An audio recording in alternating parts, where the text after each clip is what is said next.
Hey guys, what's up? I just wanted to take like a few minutes to talk about like my mental health story.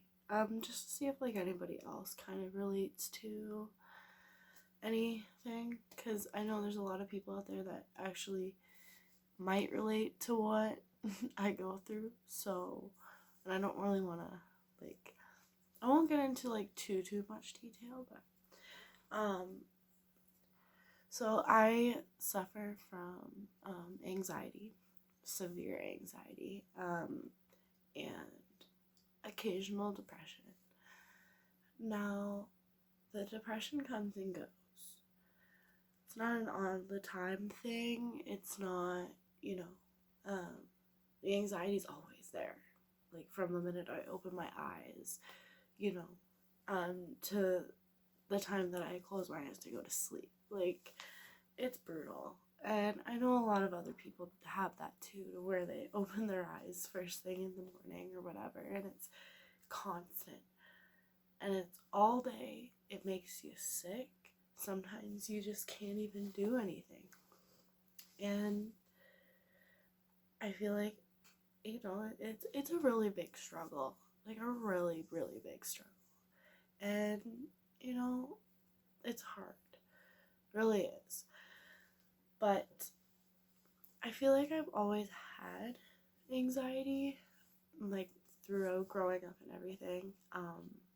But I didn't really start to feel the anxiety until after high school. And that was after I dated my first real boyfriend, and he ended up cheating on me. And after that, I had severe depression. It went away for a little while, and then I started dating my second real boyfriend, and he was very, I would say, verbally abusive, and he had no respect for me. He had no, after almost 2 years of being together, he still had no idea who I really was. Like, he didn't take the time to even pay attention to the little things that I liked, or, the important little things. Like for Christmas, he got me something that I didn't even like. Like, it was something that I wouldn't, not my interest. Like, he didn't put any thought into it. He just kind of like got it and said, "Here you go," type thing, just so he could feel good for giving me something.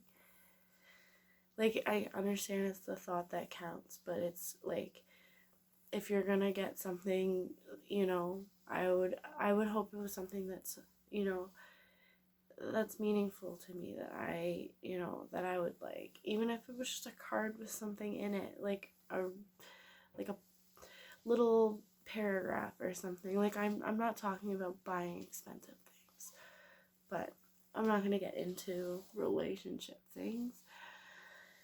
And then, yeah, so he did that, and then at the end of it all, he ended up cheating on me as well with his younger ex.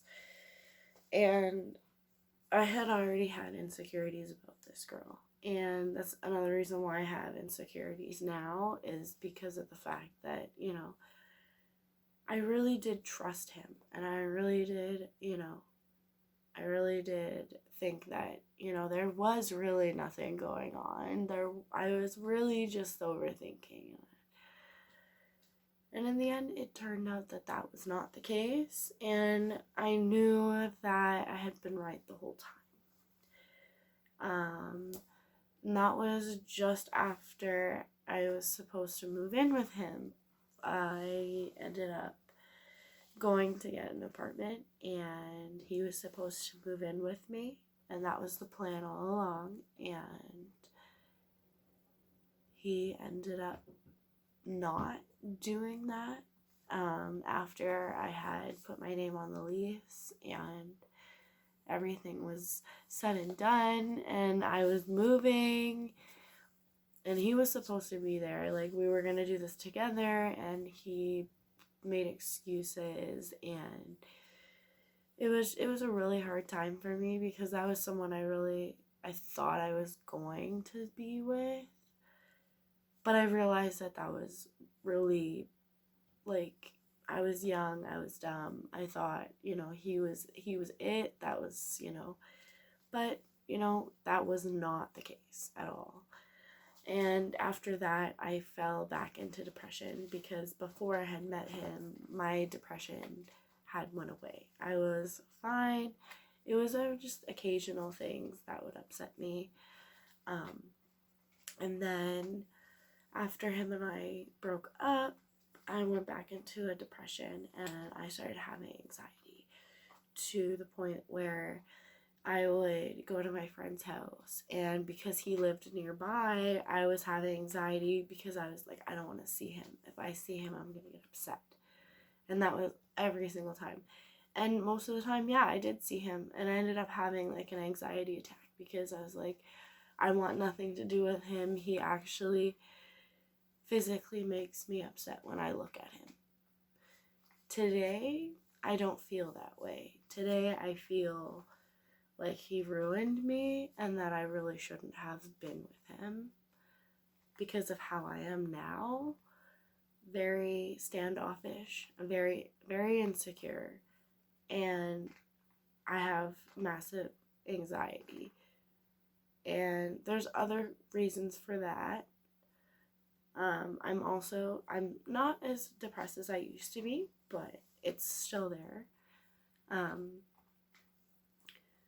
But I think my anxiety also stems from almost a year ago, we had someone throw a rock through our window, and it had almost hit my mom, and she was sitting there. And I was sleeping, and I wake up to my mom, like, freaking out. Like, she woke me up out of a dead sleep, and I was, like, freaking out. So I was scared. I was like, I don't know if this person's still near our house, if they're right outside, if they're going to try to come in the house, if they're going to wait a little bit and come back and do something else. So I think after that, my anxiety came back 10 times, like a tenfold. Like, it was just like, and we're going to keep piling this anxiety on. So now I am scared to leave the house. I am scared to, like, even use public transit because I have a hard time trusting people now because I don't know who's gonna do what or what's gonna happen that day, or and that's how it is with me. Is I don't want to go outside. I stay inside for as long as I can, and yeah, and like, if I go to work, if I have, like, when I have shifts, I go in for work, and that's it. I don't do anything else. But I really think that it stemmed from that, and it's really hard. Like, I am afraid for something to happen to me because I'm very afraid of death. That is one thing that I've admitted to myself because it's more of like a really like a phobia. It's part of the anxiety, but it's really bad. Like, to the point where I'm so scared. I'm just like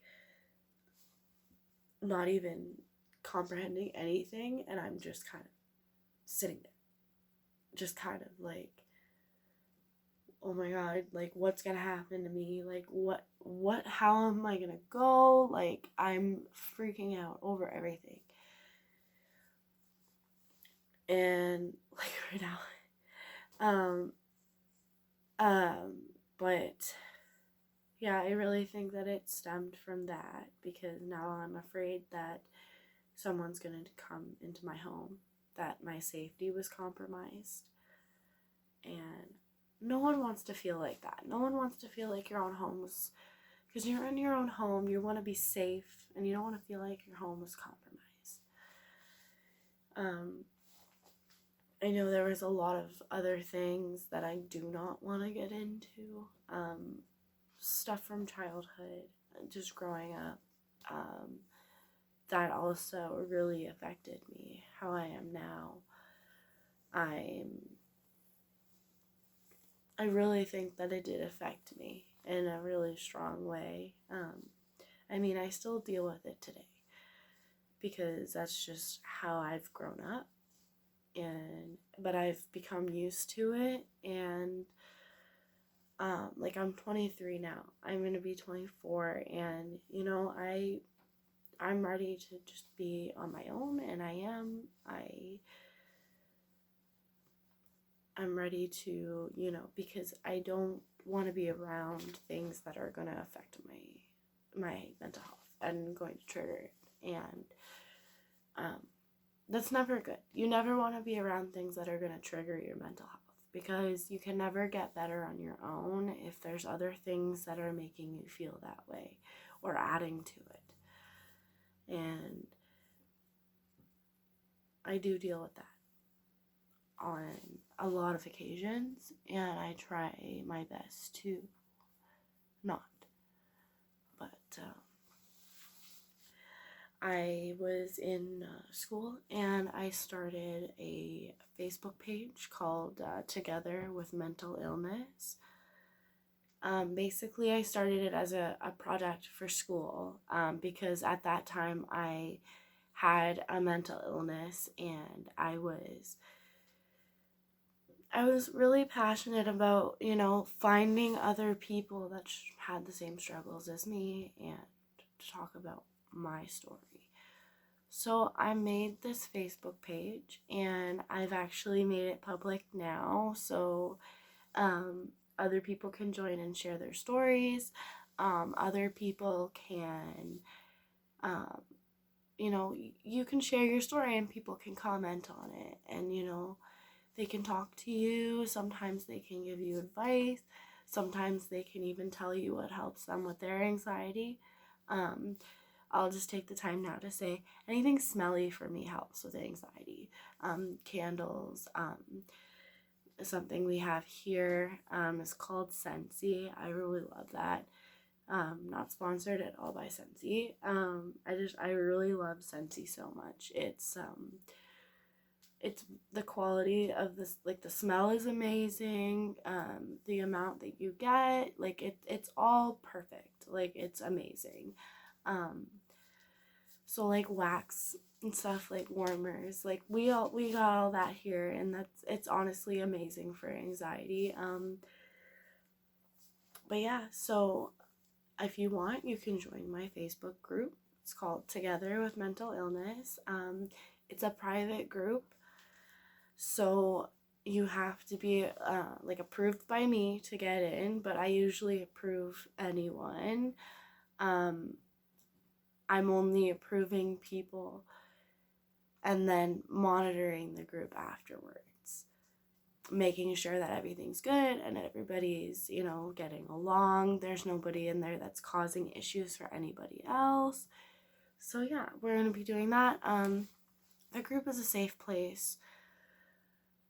If you don't feel like, you want to talk about anything, if you don't feel like you want to share your story, if you don't want to do any of that, you can just, talk to others, read through and see who maybe is struggling through the same thing you are. That's mainly the reason why I wanted to start this. Also, so people can just talk. Maybe you can make some friends, we'll see how it goes. But yeah, if you want to join, I will see you there. Bye.